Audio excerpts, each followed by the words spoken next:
सुप्रभात बच्चों। पिछली वीडियो में हमने वर्ण और शब्द का दोहरान कार्य किया था। आज हम वाक्य के बारे में दोबारा पढ़ेंगे। सबसे पहले हम जानते हैं वाक्य की परिभाषा और उसके भेद। वाक्य दो या दो से अधिक पदों के सार्थक समूह को जिसका पूरा अर्थ निकलता है वाक्य कहते हैं। इसे हम ऐसा भी कह सकते हैं, वह पद समूह जिससे श्रोता को वक्ता के अभिप्राय का बोध हो उसे हम वाक्य कहते हैं। इसे हम इस प्रकार भी समझ सकते हैं बच्चों कि दो या दो से अधिक शब्दों का ऐसा मेल जिसका कोई ना कोई अर्थ हो उसे हम वाक्य कहते हैं। यानी यदि सुनने वाले को कहने वाले की बात समझ आ गई तो उसे हम वाक्य कहेंगे, किंतु यदि सुनने वाले को यानी श्रोता को वक्ता के कहने का अभिप्राय समझ नहीं आ रहा तो उस पद समूह को, उस शब्दों के मेल को हम वाक्य नहीं कहेंगे। उदाहरण देखिए, सत्य की विजय होती है। ये एक वाक्य है क्योंकि हमें इसका स्पष्ट अर्थ समझ आ रहा है कि सत्य की हमेशा जीत होती है। लेकिन इसका क्रम बदलकर यदि हम ऐसे लिखें, सत्य होती है कि विजय, यानी यहाँ कोई भी अर्थ स्पष्ट नहीं हो रहा है। इसका तात्पर्य ये है कि वाक्य तभी कहलाएगा जब शब्दों का क्रमबद्ध मेल हो, उनका एक निश्चित क्रम हो। यदि उन्हें निश्चित क्रम में नहीं रखा जाएगा और अर्थ स्पष्ट नहीं होगा तो उन्हें हम शब्द नहीं कहेंगे। शब्दों के भेद वाक्य के अंग। वाक्य के दो अंग होते हैं, उद्देश्य और विधेय। वाक्य में जिसके बारे में बात की जा रही है उसे हम उद्देश्य कहते हैं और जो भी बात की जा रही है उसे हम विधेय कहते हैं। उदाहरण के लिए, मोहन प्रयाग में रहता है। यहाँ हम मोहन के बारे में बात कर रहे हैं तो मोहन उद्देश्य है और उसके बारे में हम बात ये कर रहे हैं कि वह प्रयाग में रहता है, तो प्रयाग में रहता है विधेय है। मोहन उद्देश्य, प्रयाग में रहता है विधेय। रचना के आधार पर वाक्य के भेद। अब हम इन्हें विस्तार से समझते हैं। रचना के आधार पर वाक्य का पहला भेद होता है साधारण या सरल वाक्य। सरल वाक्य में एक उद्देश्य और एक विधेय होता है। जैसा अभी हमने पहले पढ़ा, वाक्य के दो अंग होते हैं, एक ही उद्देश्य होगा और एक ही विधेय होगा। इसमें एक ही क्रिया होती है जो मुख्य क्रिया होती है। इसमें उपवाक्य नहीं होते हैं। जैसे राम गेंद से खेलता है। राम उद्देश्य है, गेंद से खेलता है विधेय है और क्रिया एक ही है, खेलता। रावण तीनों लोकों का स्वामी बनना चाहता था। रावण उद्देश्य है, तीनों लोकों का स्वामी बनना चाहता था विधेय है और बनना चाहता था ये एक मुख्य क्रिया है। वह प्रतिदिन घर का कार्य करने के बाद भी समय पर कार्यालय पहुंचती है, वह उद्देश्य है और बाकी पूरा वाक्यांश जो है वो विधेय है और पहुंचना एक मुख्य क्रिया है। यहाँ ये ध्यान रखना है बच्चों कि सरल वाक्य जरूरी नहीं है छोटे हों, वो बड़े भी हो सकते हैं, पर शर्त यही है कि उसमें उद्देश्य, क्रिया और विधेय एक ही होते हैं। वाक्य का दूसरा भेद होता है संयुक्त वाक्य। संयुक्त वाक्य में दो या दो से अधिक स्वतंत्र वाक्य योजक चिन्हों के द्वारा जुड़े रहते हैं। किंतु, परंतु, और, तथा, इसलिए, या, अथवा, अन्यथा, अतः इत्यादि योजक शब्द होते हैं। इन्हीं के द्वारा दो सरल शब्दों को जोड़ा जाता है। योजक शब्द समुच्चय बोधक अव्यय होते हैं। इसके उदाहरण देखते हैं हम। जैसे, मुझे बुखार था इसलिए मैं विद्यालय नहीं जा सका। यहाँ दो सरल वाक्यों को इसलिए से जोड़ा गया है। इस प्रकार से ये संयुक्त वाक्य बना। वह बाजार गया और उसने सामान खरीदा। वह बाजार गया, सरल वाक्य। उसने सामान खरीदा, सरल वाक्य। इन दोनों को हमने जोड़ दिया योजक शब्द से और से, तो ये बना संयुक्त वाक्य। मजदूर मेहनत करता है परंतु उसे लाभ नहीं मिलता, परंतु योजक शब्द से जोड़ा गया है दो सरल शब्दों को। बादल घिरे तथा अंधेरा छा गया, तथा योजक शब्द है। मैंने उसकी बहुत प्रतीक्षा की किंतु वह नहीं आया।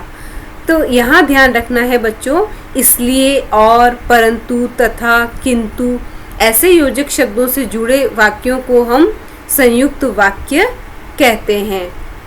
वाक्य का तीसरा भेद होता है मिश्र या मिश्रित वाक्य। मिश्र वाक्य में एक से अधिक उपवाक्य होते हैं। इस प्रकार के वाक्य में एक प्रधान उपवाक्य होता है तथा शेष अन्य उपवाक्य उस पर आश्रित होते हैं। जो उपवाक्य आश्रित होते हैं उन्हें आश्रित उपवाक्य कहते हैं। ये उपवाक्य आपस में व्याधिकरण योजकों से जुड़े रहते हैं। ये योजक हैं जो, जब, तब, जहाँ, वहाँ, की, क्योंकि, अगर, यदि इत्यादि होते हैं। इनके उदाहरण हम देखते हैं। जब गीता ने मेहनत की तब वह प्रथम आई। यहाँ दो वाक्य हैं, एक प्रधान और एक उपवाक्य। गीता ने मेहनत की तब वह प्रथम आई। यहाँ वह प्रथम आई, ये वाक्यांश मेहनत पर निर्भर कर रहा है। वह प्रथम आई कब आई? जब उसने मेहनत की। इस प्रकार ये दोनों वाक्यांश एक दूसरे पर निर्भर हैं। पहला वह प्रथम आई प्रधान उपवाक्य है और गीता ने मेहनत की आश्रित उपवाक्य है, और ये दोनों जब और तब योजक चिन्हों से जुड़े हुए हैं। ऐसे जो आश्रित वाक्य होते हैं उन्हें हम मिश्र वाक्य कहते हैं। जो छात्र परिश्रम करते हैं वे ही सफल होते हैं, यानी सफलता किस पर निर्भर है? परिश्रम पर। जैसे ही सूर्यास्त हुआ चारों तरफ अंधेरा छा गया, यानी अंधेरा कब छाता है? सूर्यास्त होने पर। एक दूसरे पर आश्रित हैं। यद्यपि वह दुबला पतला है तथापि वह ताकतवर है। यद्यपि, तथापि, ये योजक चिन्ह एक दूसरे को जोड़ रहे हैं। वह विद्यालय नहीं आया क्योंकि वह बीमार है। विद्यालय क्यों नहीं आया? क्या कारण है उसका? वह बीमार है। यानी ये शब्द अपने अर्थ की अनुभूति के लिए दूसरे वाक्य पर निर्भर है। इसे हम इस प्रकार भी देख सकते हैं बच्चों कि पहला वाक्य मैंने लिखा है प्रातःकाल पक्षी चहचहाते हैं। ये एक सरल वाक्य है क्योंकि पक्षी उद्देश्य है, प्रातःकाल चहचहाते हैं विधेय है, क्रिया भी एक ही है, चहचहाना। इसी को हमने बनाया संयुक्त वाक्य। प्रातःकाल हुआ और पक्षी चहचहाने लगे, यानी हमने दो सरल वाक्यों में उसको बदल दिया और शब्द से जोड़ दिया और योजक शब्द डाला और जुड़ने के कारण वो बन गया संयुक्त वाक्य।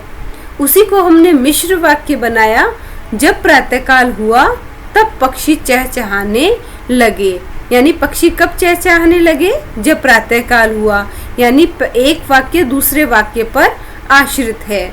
इस प्रकार सरल वाक्य, संयुक्त वाक्य और मिश्र वाक्य, इन तीनों को एक दूसरे में परिवर्तित किया जा सकता है, पर इसके लिए शर्त यही होती है कि उस वाक्य का अर्थ बदलना नहीं चाहिए। जैसा कि हमने उदाहरण में देखा कि उस वाक्य का हमने अर्थ नहीं बदला, लेकिन फिर भी हमने सरल वाक्य को संयुक्त में और मिश्र में परिवर्तित कर दिया। वाक्य समझने के बाद आज हम रिवीजन करते हैं सर्वनाम का। सर्वनाम किसे कहते हैं? चलिए देखते हैं। संज्ञा के स्थान पर आने वाले शब्दों को सर्वनाम कहते हैं। ऐसे शब्द जो संज्ञा के स्थान पर प्रयोग किए जाते हैं उन्हें सर्वनाम कहते हैं। जैसे यह, इसमें, तुम, आप, मैं, वह, वे, तुम्हारा, उसका, हम, हमारा, आपको आदि।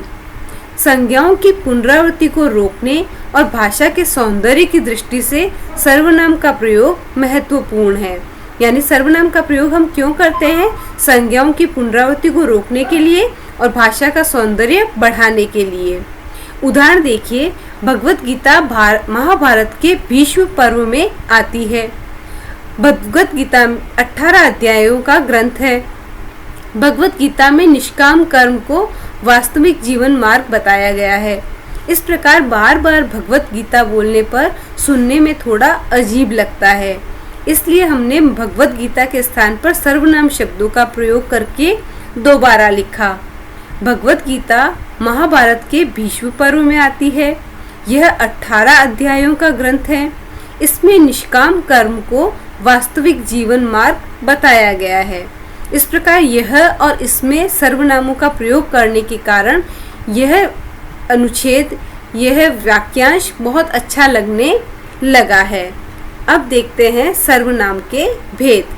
सर्वनाम के 6 भेद होते हैं।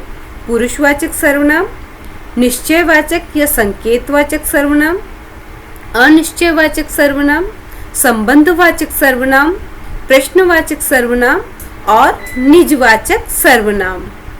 पुरुषवाचक सर्वनाम को हम 3 भागों में बांट सकते हैं। उत्तम पुरुषवाचक सर्वनाम, मध्यम पुरुषवाचक सर्वनाम और अन्य पुरुषवाचक सर्वनाम। इन्हें समझते हैं। पुरुषवाचक सर्वनाम वाक्य में जो शब्द बोलने वाले, सुनने वाले और जिसके बारे में कहा जाए अर्थात थर्ड पर्सन के लिए आते हैं, उन्हें हम पुरुषवाचक सर्वनाम कहते हैं।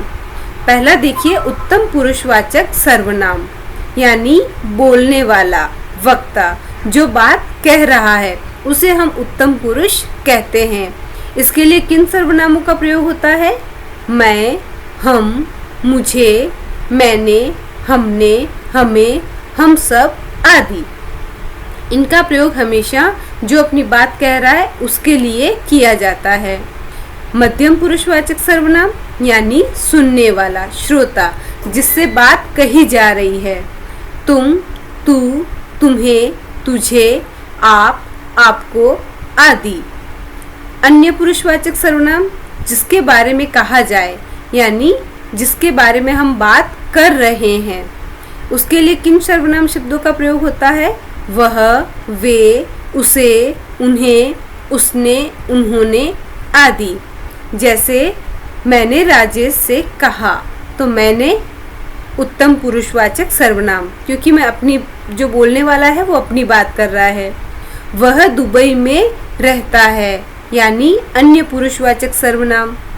आपको मेहनत करनी चाहिए यानी इसमें सुनने वाले के लिए बात कही जा रही है, आपको, तो ये हुआ मध्यम पुरुषवाचक सर्वनाम।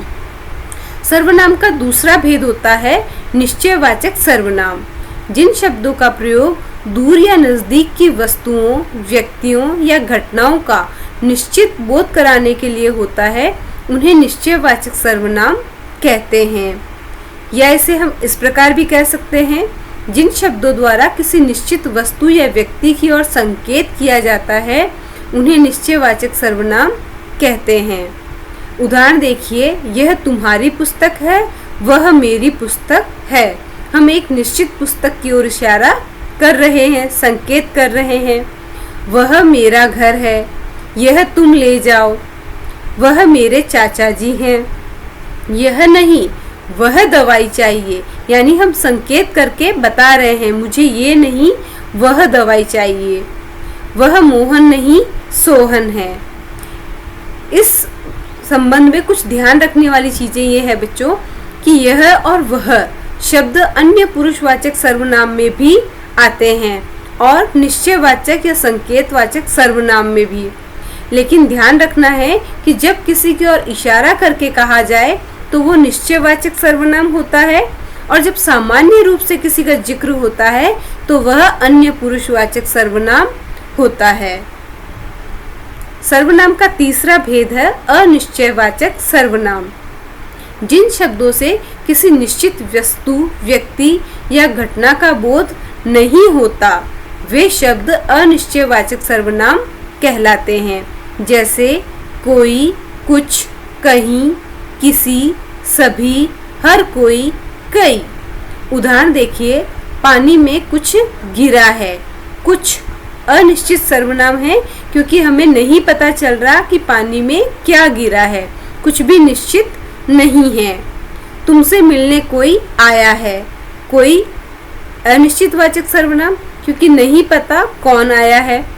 वह कुछ कहना चाहता था, हमें नहीं पता क्या कहना चाहता था। अचानक किसी की आवाज़ सुनाई दी, यानी अनिश्चित है कि आवाज़ किसकी थी। जहाँ कुछ भी ज्ञान न हो उसे हम अनिश्चित सर्वनाम कहते हैं। सर्वनाम का चौथा भेद होता है संबंधवाचक सर्वनाम। जो सर्वनाम शब्द वाक्य में आए दूसरे सर्वनाम शब्दों में संबंध बताते हैं वे संबंधवाचक सर्वनाम कहलाते हैं। जैसे जो सो, जैसा वैसा, जो वह, जिसने वह। उदाहरण देखते हैं, जो मेहनत करेगा वह सफल होगा। जो और वह यानी संबंध बताया जा रहा है। सफल कौन होगा? जो मेहनत करेगा। जिसने सुबह फोन किया था वही आया है। कौन आया है? जिसने फोन किया था। इस प्रकार संबंध स्थापित किया जा रहा है। जैसा करोगे वैसा भरोगे। जैसा वैसा संबंधवाचक सर्वनाम है। तुमने जो बोया वही काटा। जिस गांव जाना नहीं उसका रास्ता पूछने से क्या लाभ? यानी किसका रास्ता पूछने से लाभ नहीं है। जिस गांव जाना नहीं यानी गांव में और रास्ते में संबंध बता रहे हैं हम। जो नकल कर रहा है उसे यहाँ लेकर आओ। किसे लेकर आओ? जो नकल कर रहा है। यानी संबंध जब बताया जाता है दो वाक्यों में तो ऐसे सर्वनाम शब्दों को हम संबंधवाचक सर्वनाम कहते हैं। सर्वनाम का पांचवा भेद होता है प्रश्नवाचक सर्वनाम। जिन शब्दों से प्रश्न पूछे जाने का पता चलता है उन्हें हम प्रश्नवाचक सर्वनाम कहते हैं। जितने भी प्रश्नवाचक शब्द हैं वे सभी इसमें आ जाएंगे। क्या, कब, कैसे, कहाँ, किसे, कौन आदि।